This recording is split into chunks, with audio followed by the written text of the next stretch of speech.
And if people can't respect that you want to become a better version of yourself and be healthier and do things that are actually going to make you a better man, then I don't know if they're actually true friends of yours. So welcome back to the TRT and Hormone Optimization YouTube channel. And back with us, it has been a while, is Ali Gilbert. Welcome back, Ali. Thank you. It's so good to be back. I love these. Glad to have you. So today we were going to talk about starting a proper diet and starting to train on TRT. But a lot of guys, they go to their provider, they have low testosterone symptoms, they start on a new protocol, and then they get this message, well, sir, you really have to start working on your diet as well, and maybe take up some resistance training. But I guess for total newbies, that's a lot to take in. And how to start that, Ali? Yeah, it can be overwhelming, and there's so much conflicting info in the fitness and nutrition industry. Like, clients come to us all the time and they're like, I've tried this diet, this diet, this diet. And then they get overwhelmed because then they're told that this is bad, that's bad, all that. And it can be a lot to take on when you're trying to just start, which is the first thing, is just start. But they're like, well, where do I start? So it's kind of no different than if you're off TRT or not. If you're starting a fitness journey, you have to understand what it is you're actually eating initially. So we have clients track their food for at least a week just to see where they naturally fall. And I will tell you, 9 times out of 10, the protein is lower than ideal and the fat is really high. So almost astronomical. And people are like, oh my God, I had no idea I was eating so much fat, until they tracked it. So that's the first thing you have to confront, is being willing to actually put down in an app, we use Chronometer, what you're eating all day, because a lot of the things that get missed are the little bites and licks and snacks and stuff like that. And especially if you're a parent and you finish your child's dinner, or you're just having like a bite of a chicken tender or something like that, it all has to be accounted for, and it does add up very quickly.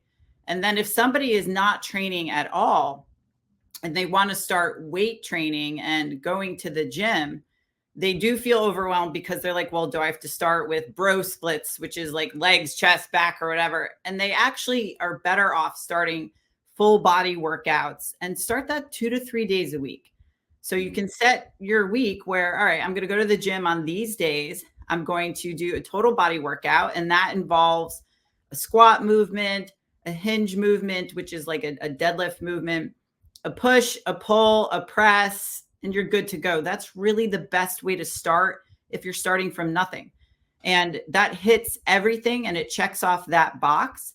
And then take inventory of what you're doing the rest of the day on the other days of the week. So if you're only getting 3,000 steps, which some people do, especially when they have a sedentary job, let's increase that. So that's kind of where I might set a step goal for somebody. If they're at 3,000 to 5,000, all right, well, why don't we shoot for 7 to 8 and start there? That allows for repeatable, tangible things that they can do starting whenever, and then measure their progress from there. And it does not have to be a 5-day a week at the gym, prepping your meals, eating every 3 hours.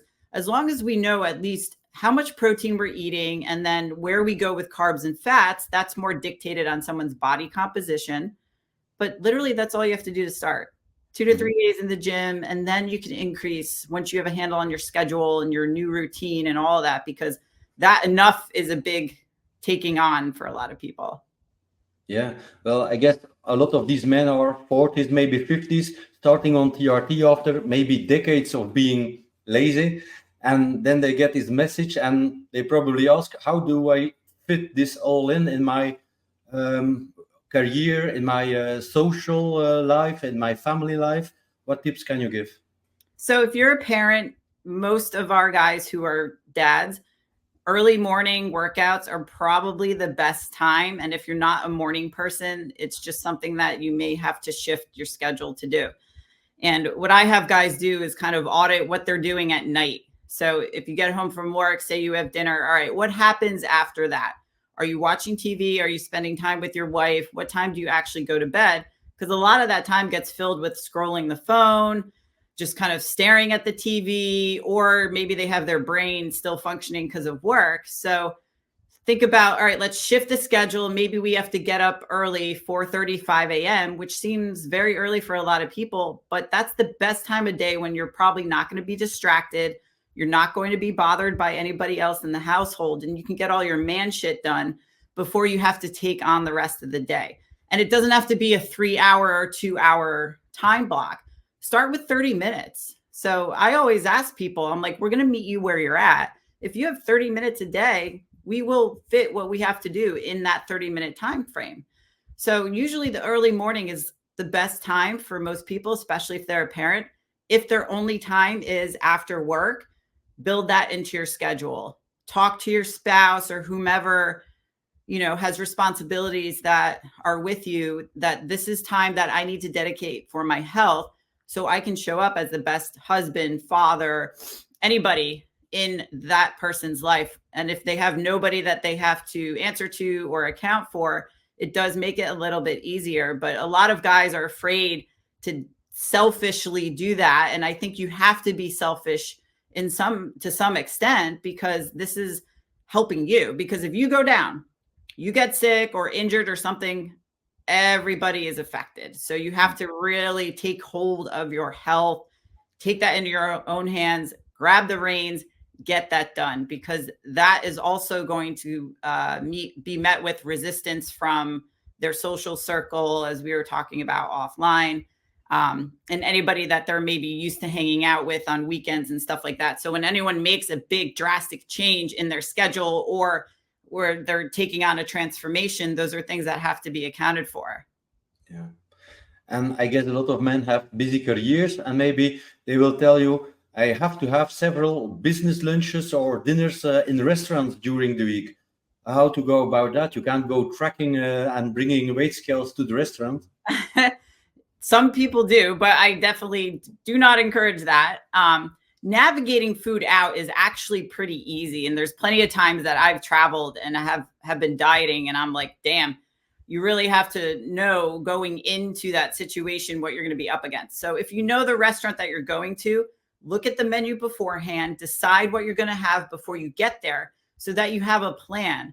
So usually a lot of these meetings are at steakhouses or even sushi restaurants and, similar. So a steakhouse is quite easy. If you're going to get a steak, ask for it without butter on top of it or butter on the side. And you could always pair that with a vegetable. And you can always ask like, oh, can I get asparagus on the side? What does it come with? Because a lot of the times they'll drown it in butter, oil, or put some other type of junk on it. You can ask for it steamed. So the restaurant will, cater to you. It is a restaurant. So asking for dressings on the side, stuff like that, huge capability to navigate that. And then I always tell clients, if you're going to be tracking that, put in a tablespoon or two of olive oil just to account for the fat that restaurants use, because it's hidden no matter what. I will say, aside from a sushi restaurant. So if you're ordering sashimi, it's pretty much there's nothing on that. That's a great way to get in protein. It does not come with hidden junk. So you kind of know exactly what you're eating, and it makes navigating those situations a lot easier.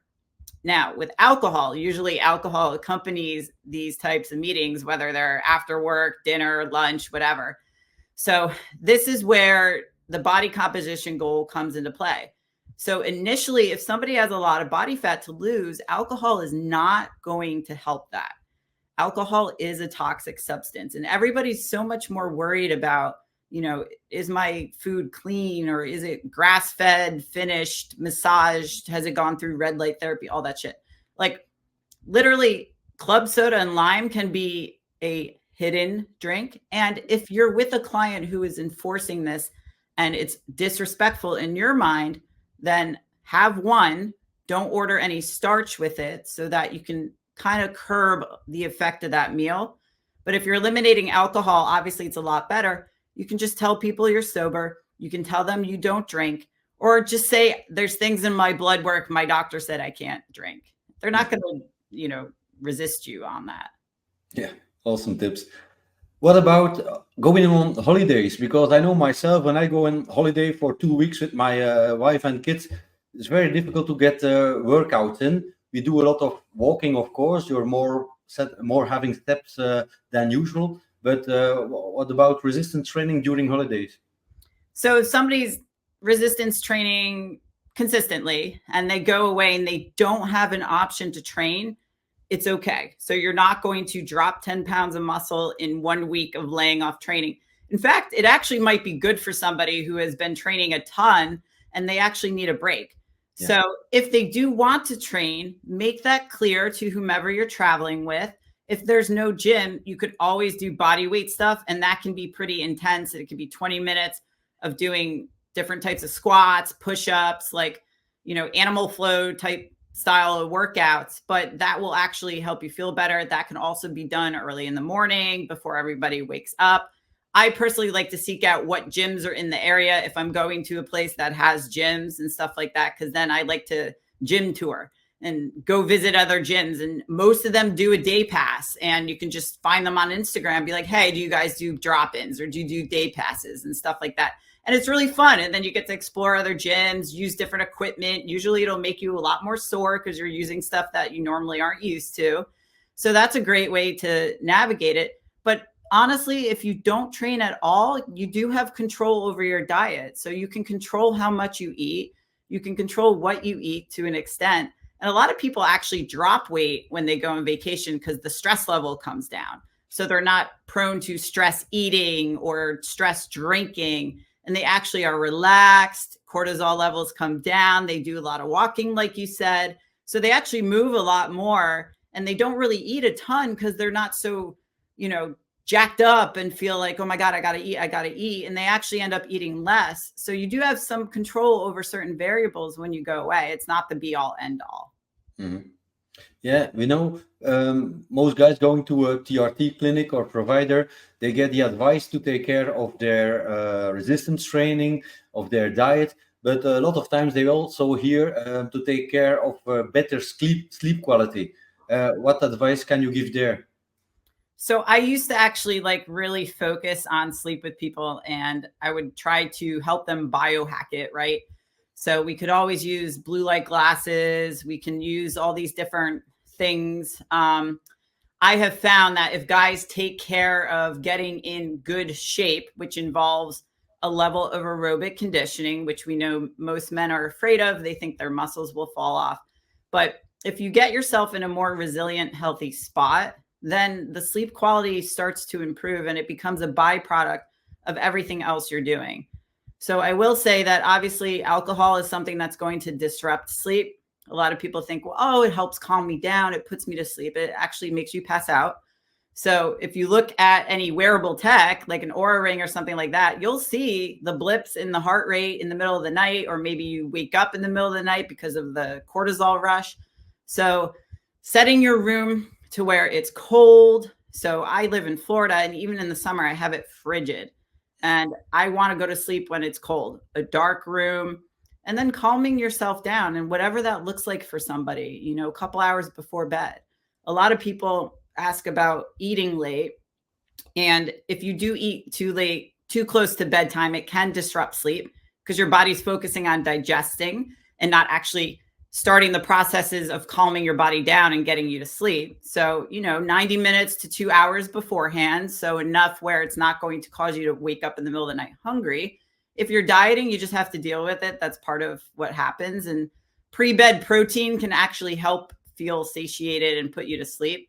So if people can focus on, the cold, dark room, getting themselves to bed the same time every day, even if it's the weekend, getting up at the same time, that helps reset your sleep cycle.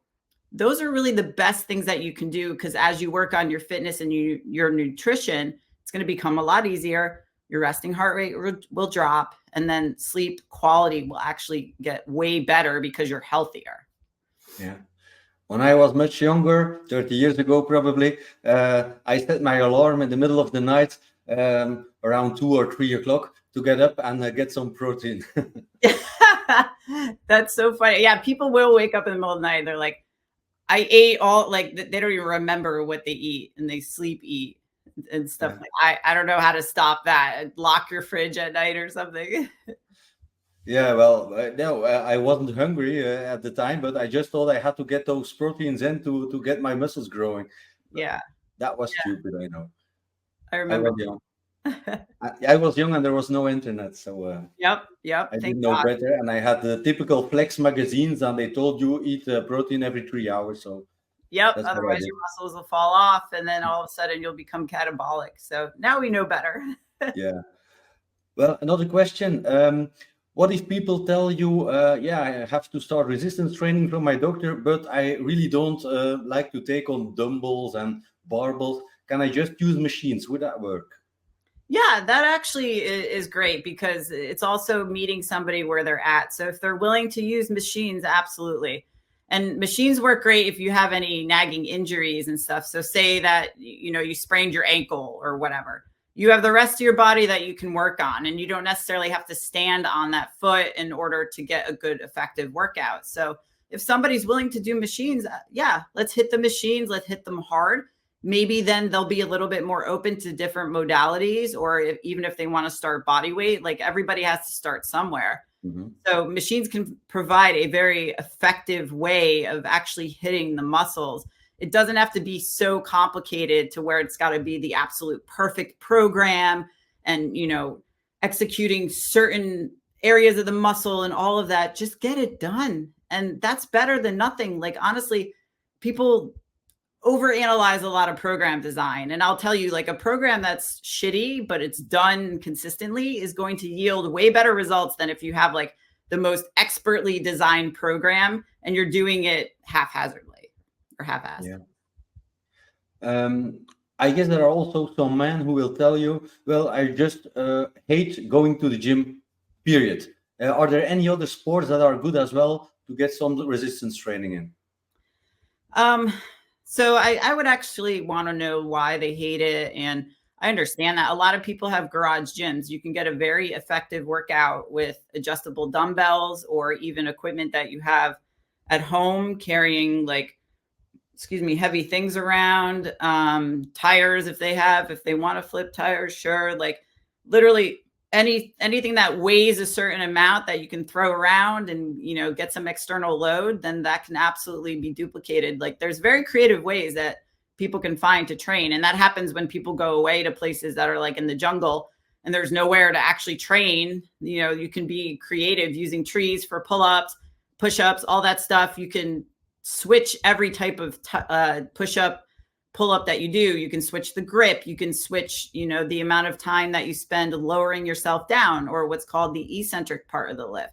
That also provides a lot of effectiveness, especially when it just gets to a point where you're banging out so many, you need some different type of challenge. So doing stuff like that, using kids, dogs, like anything that is around you that can provide some sort of load, absolutely very helpful. And maybe for the viewers who don't know, why does it have to be resistance training? Can't they just do cardio, go walking or jogging? So cardio is great, and cardio and resistance training together is best. The reason for that is cardio is primarily going to be very effective with heart health. It's going to help you build the right things in your muscles and in your cells that are going to help you use the food that you eat a lot more efficiently. And it also makes TRT work a hell of a lot better when a guy is not so inflamed, his body fat comes down. So cardio also provides a lot of the feel good endorphins. That whole runner's high does not have to be achieved through running, because I know a lot of people don't like running or can't. So that is also going to be a great pairing to resistance training, because resistance training releases different hormones than cardio does. Resistance training is going to have an effect on your bone density. Resistance training builds muscle. There is an argument that can be said for certain types of cardio. For example, if you think about different sports and what people look like. So a speed skater obviously has massive quads because that's a very effective, explosive type of cardio-based workout. People who do the step mill or the stairs, they're going to build some muscle in their legs, but there is a point to where that does not become effective unless you put on a bunch of weight or you're adding a weight vest or something like that. And then you look at marathon runners and endurance athletes, they have a different type of muscle fiber look to them because they're training in a way that does not encourage muscle growth, so to speak, in the way that we're thinking. So you need that external load in order to get the benefits of the bone density, the hormone release, and the building muscle. Because literally in a gym, like we're not actually building anything, we're tearing muscles down. And then the growth process happens in the recovery afterwards. Mhm. One more question back to the diet, Ali. I know a lot of people who start improving their life. They want to do some kind of intermittent fasting. Do you recommend that? So I always approach this with, why do you want to do that?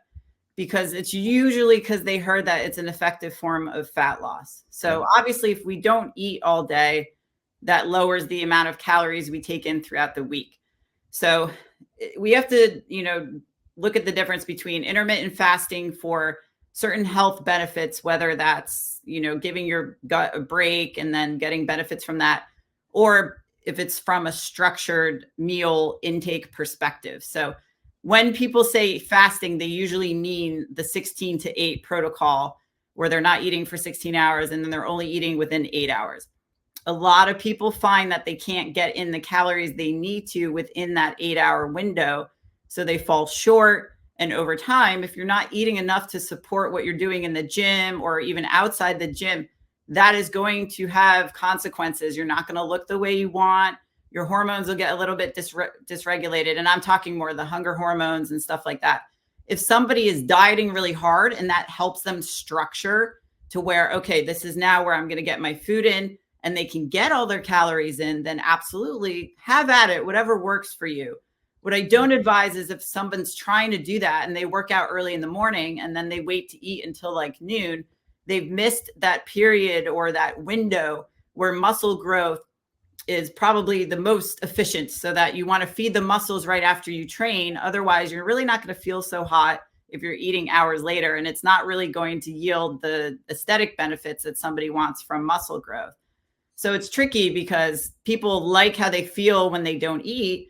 You may have to shift your workout time to later on then, so that you are a little bit fed going into it and that you don't ignore that period afterwards where there are a lot of benefits. So I would not say it's magic in terms of fat loss. Like fat loss comes from being able to put the work in and control your calories. So dieting is controlled starvation, basically. You're supposed to be hungry. That's part of it.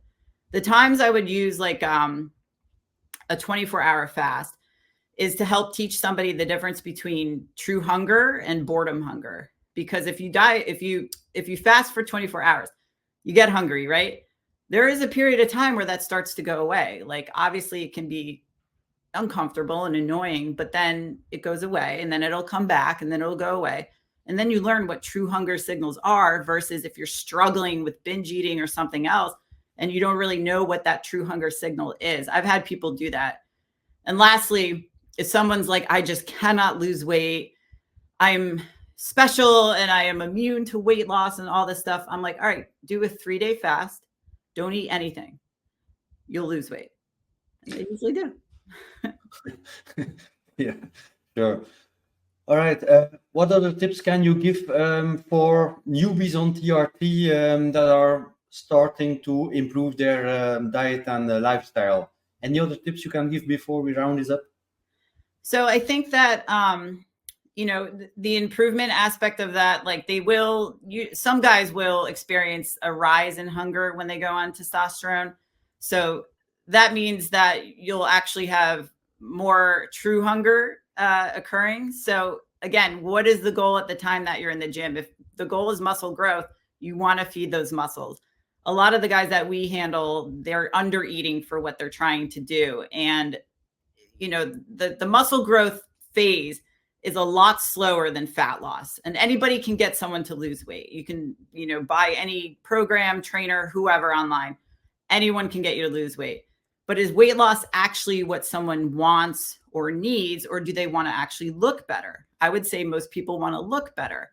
So most guys experience an increase of weight on the scale when they go on TRT, as you know, and they freak out. And that's just part of the process. Doesn't mean that you put on tons of body fat.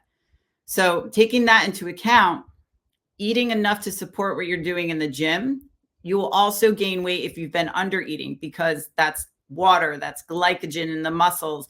That's just more fecal matter. If you stand on a scale and I hand you 3 chicken breasts, the scale will go up you're holding more food. So that has to, be realized, because most people whose protein is low and they're not eating enough, they increase calories. Yes, that's going to yield to a weight gain, does not mean it's fat gain.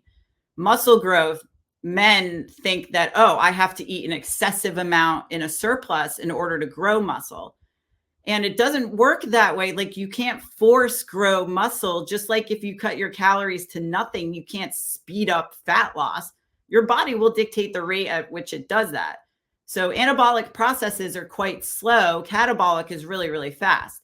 So if we're looking at muscle growth, you want to look at this in terms of years, not necessarily weeks, because there's no such thing as a mini bulk. There are mini cuts, but there's no mini bulks. So a growth period is going to be months long.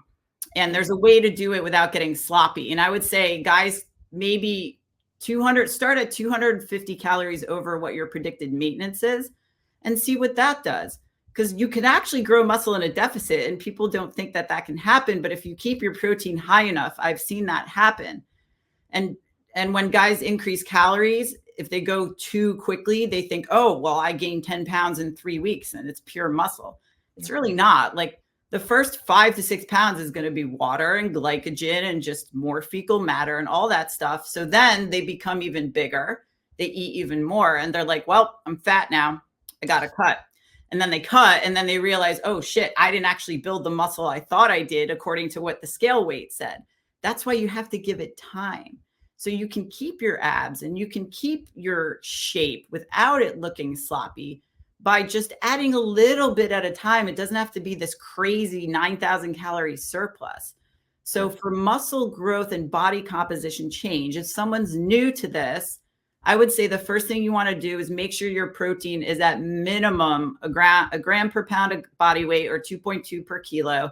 You can always go over, because protein is literally the hardest thing for your body to store as body fat. So I tell clients, if you're going to binge or overeat on anything, make it protein, because your body's not really going to store that as fat. That will also help make you satiated, less likely to binge, snack on anything. And it also helps you retain and gain muscle mass. If someone is, what we look at it with our GPP for TRT approach, if somebody is pushing 20% body fat or more, I would say, let's go a lower carb approach. That can even be, a cyclic keto diet where they're having carbs on the weekend to replenish glycogen, or just carbs from non-starchy vegetables and green things to get the body fat down, because then they're going to be less inflamed. Carbs don't do well in an inflamed body. As they get leaner, pushing 15% or lower, carbs can go up because they'll be better utilized, they'll be healthier. Then they can push that into performance and muscle growth. So shifting the mindset of like, I have to look this way, I have to look this way, towards more of a performance mindset where like, oh, I want to hit this PR in a lift. I want to increase the weight on the bar. I want to over time hit more reps, hit higher weights. Looking a certain way is just a byproduct of that. It just takes a long time, and patience is not everyone's virtue. So, we've all been at this for years and years. I mean, a lot of, I think people also need to ask themselves that question, like, how long have you actually been giving to a dedicated, consistent training program where you've been eating, tracking your food, and actually eating in accordance to what you want to do in the gym? Because a lot of people can say, well, I've been lifting since I was 12. Well, have you been consistently lifting, putting in the effort over time, been consistent with your food? Have you gone on benders with binge drinking, stuff like that? So if you've only been giving it upwards of like 4 months or even less, you have a long way to go before you start to actually see the results of your efforts, and just be patient. Yeah. So I myself, I've had a coach for 7 years, and I'm a coach. I've been a coach for 20 years. I like to outsource my program so I don't have to think about what I'm going to do. And I know I can't negotiate with myself, and I don't want to do it. I want to have the guidance of an expert so that he can make the decisions. And I've looked completely different over the course of the 7 years. And I lift 4 days a week right now, sprinkle in some cardio, and I just sit back and be patient, because you're going to go through different seasons of change. You're going to go through life. Life always happens. There's never going to be the best time to start something. And actually, the best time to start something is when you're in the thick of shit. Like, if you've got a lot going on, then you can actually take on a transformation journey or something where you can juggle everything. And so then when you do have a time when life may calm down, then it's easy. And then maybe you can focus on something different.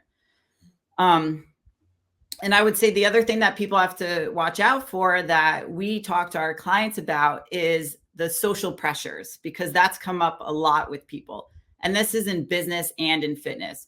So if you hang around people that are usually your buddies you go drinking with or who eat junk, and all of a sudden you want to flip a switch because you decided, well, my blood work's shit, I want to maybe get on testosterone, or I just want to be healthier to be present for my family and friends, it's going to trigger people who are not able to get themselves to do that. So many guys have lost friends or have had to edit their relationships because they're dedicating time to now going to bed earlier, waking up to train hard. They don't want to drink. And the pressure that comes with that, well, dude, you could have one drink. Come on. Like, you know, you're not stepping on stage. You could have one bite. You could have this or whatever. And I say, listen, you're going to fuck up. You're going to give into it. But over time, you become more resilient. Then your physique changes. And then they start asking you how you did it, because it seems like it was overnight when it was actually a process of very many months and resisting and saying no. Because it's easy for people to find celebrations every week. It's Taco Tuesday, it's boys' night, you know, Super Bowl, whatever. There's always going to be something to celebrate. And absolutely, we should celebrate life, but we don't have to celebrate it with copious amounts of alcohol and food that is going to just derail us off our focus. So many guys find that when they go to the gym, you develop gym friends and you have that circle, and you may make new friends. And you guys are meeting up for other things other than just drinking all the time. And if people can't respect that you want to become a better version of yourself and be healthier and do things that are actually going to make you a better man, then I don't know if they're actually true friends of yours. And those are hard conversations to have, but sometimes that is the hard truth. And I think all of us can say, as we've either changed how we look or changed our business, gotten more successful or whatever, there are people who are along for the ride the whole time. And there are people that are just not going to understand that. And you have to keep them at arm's length. And that's okay, because it happens to a lot of us. And a lot of guys don't really talk about it because it can be very isolating. If you're the only one in your group who wants to go to the gym and, you know, doesn't want to go out and drink and just eat garbage, then it's going to feel lonely. But you will make new friends who are supportive and absolutely all about your progress. Yeah, exactly. Okay, Ali, thank you so much for sharing. Thank you. If people want to work with you, how can they contact you? Come on to Instagram. That's where all my content is, at the Ali Gilbert, ALI. All the links in my bio or everything, Silverback Coaching, Silverback Summit, everything in there. Slide in the DMs. I answer all my DMs. I love talking in there. So awesome. I'll put the links in the description. Thank you. Thank you.